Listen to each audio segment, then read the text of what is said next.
सीताराममाझी घर जाने होला नि टिका लाउन कहाँबाट आयो यस्तो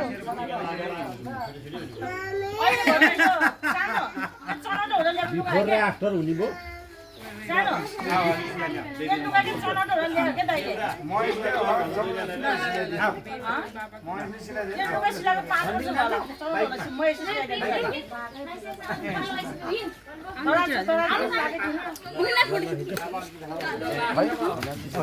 हाम्रो यहाँ किन्नु पर्यो नि टिका